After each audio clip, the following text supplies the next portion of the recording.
Hello friends, इस video में हम कुछ और पोलर अप्रोटिक सॉल्वेंट्स के एग्जांपल देखेंगे जो कि आपके जो चैप्टर है एल्काइल हैलाइड्स वाला उसके अंदर भी आपको काफ़ी ज़्यादा यूज़ आएगा। सो पोलर अप्रोटिक सॉल्वेंट्स जो कि काफ़ी ज़्यादा आपके काम आएंगे।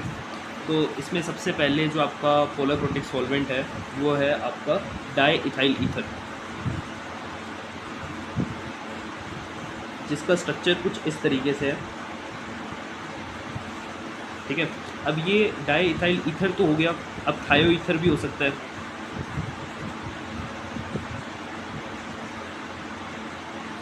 इस तरीके से, बट ये एज अ सॉल्वेंट अपन यूज़ करते हैं ज़्यादातर। सेकंड क्वेश्चन का सेकंड अगर अपन एग्जांपल देखें तो वो बहुत ही फेमस DMSO, ठीक है, जिसका फुल फॉर्म है di methyl sulphoxide, di methyl sulphoxide, जिसका जो स्ट्रक्चर है वो S double bond O CH3 इस टाइप का है। थर्ड जो है वो अपन कह सकते हैं टेट्राहाइड्रोफ्यूरान, जिसको अपन THF भी लिखा हुआ आता है कभी कभार रिएक्शन के ऊपर। जो रिएक्शन का एरो होता है उसके ऊपर, जैसे रिएक्शन का एरो होगा उसके ऊपर THF लिख देंगे। ठीक है, तो बेसिकली वो टेट्राहाइड्रोफ्यूरान, फ्यूरान मीन्स 5 मेंबर की जो रिंग है जिसमें एक ऑक्सीजन आ रहा है। ठीक है, फिर फोर्थ अपन कह सकते हैं डाईमिथाइल इथेनामाइड,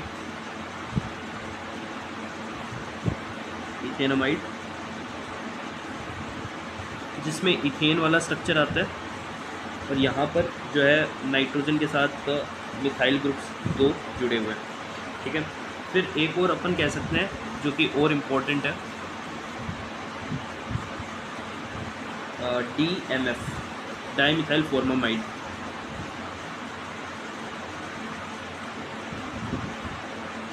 जिसका जो स्ट्रक्चर है वो इस तरीके का होता है।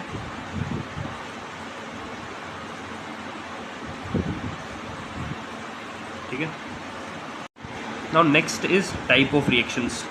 नाउ इसमें सबसे पहला जो होता है वो आपका एडिशन रिएक्शंस अपन देखेंगे।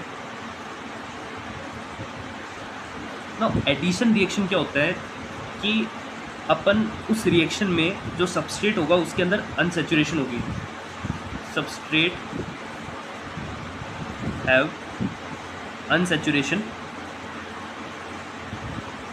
ठीक है, जैसे कि उस सबस्ट्रेट के अंदर डबल बॉन्ड हो सकता है, ट्रिपल बॉन्ड हो सकता है, इस टाइप से वो सब्सटेंस होगा, सबस्ट्रेट होगा, जिसके अंदर फिर अपन रिएजेंट डालेंगे। जैसे रिएजेंट डालेंगे और उस रिएजेंट को डालते ही ये अनसैचुरेशन ख़त्म हो जाएगी। फॉर एग्ज़ाम्पल मैं आपको एक एग्ज़ाम्पल देता हूँ। जैसे मेरे पास है इथीन,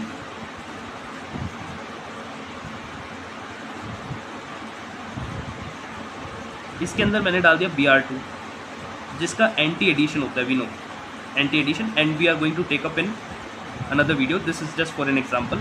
तो यहाँ पे CH2 एक Br इस तरफ आएगा, एक Br इधर आएगा, एंटी एडिशन है।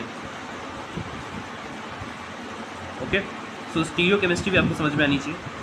फिर दूसरा अगर मैं एक एग्जांपल लूँ तो उसके अंदर आप यूज़ कर सकते हो यही CH2, उसके अंदर आपने ले लिया एल्केलाइन KMnO4, डाइल्यूट एल्केलाइन।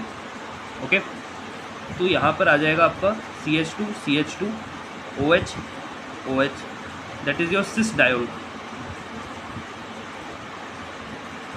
तो यहाँ पे आप देख सकते हो कि यहाँ पे अनसैचुरेशन थी, यहाँ पे अनसैचुरेशन थी। अब ये Br2 को जैसे अपन ने इसके अंदर ऐड किया तो दोनों Br जो है इस बॉन्ड को तोड़ करके यहाँ से यहाँ पे अटैच हो गए। मैकेनिज्म अपन बाद में देखेंगे इसके अंदर कि बीच में एक साइक्लो हेलोनियम आयन बनता है, वो बात की बात है। और जो आपका ये जो डाइल्यूट एल्कलाइन KMnO4 जो अपन ऐड करते हैं, ठीक है, उससे OH यहाँ पे आ जाएगा, OH यहाँ पे आ जाएगा, अनसैचुरेशन ब्रेक हो जाएगी। नाउ अब सेकंड जो रिएक्शन है वो हमारा एलिमिनेशन रिएक्शन होता है। इस कैटेगरी ऑफ रिएक्शन में क्या होता है कि हम जो सबस्ट्रेट लेंगे उसमें से कुछ चीज़ रिमूव हो जाएगी। ओके, जैसे फॉर एग्जांपल मैंने लिया कुछ भी, जैसे let's say CH3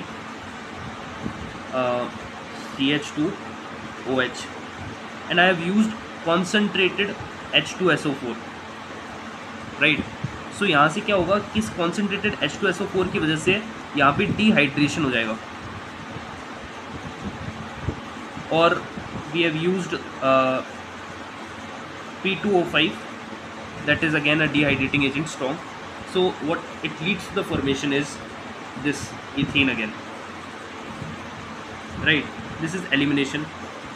Now there is one more kind of reaction that you are going to understand in your alkyl halide reaction as well, कि उसके अंदर आप अगर यहाँ पे अल्कोहलिक KOH डाल देते हैं, राइट, या फिर अल्कोहलिक KOH डालते ही आपका, या फिर अगर मैं इसमें देखूं कि एक सेपरेट रिएक्शन ही ले लेता हूं मैं, CH3 CH2, अगर मैंने यहाँ पे Cl यूज़ किया है, अल्कोहलिक KOH अगर इसके अंदर मैंने डाल दिया, इसके अंदर इस सबस्ट्रेट के अंदर ये डाल दिया है मैंने जैसे ही, तो यहाँ पे मेरे पास अगेन वही प्रोडक्ट आएगा, यहाँ से बस HCl रिमूव हो जाएगा, राइट।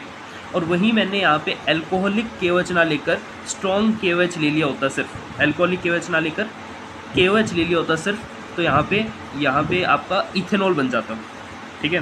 वो अलग तरीके का रिएक्शन है, वो एक सब्स्टिट्यूशन न्यूक्लियोफिलिक रिएक्शन हो जाता SN2 टाइप का, तो वो एक अलग चीज़ है।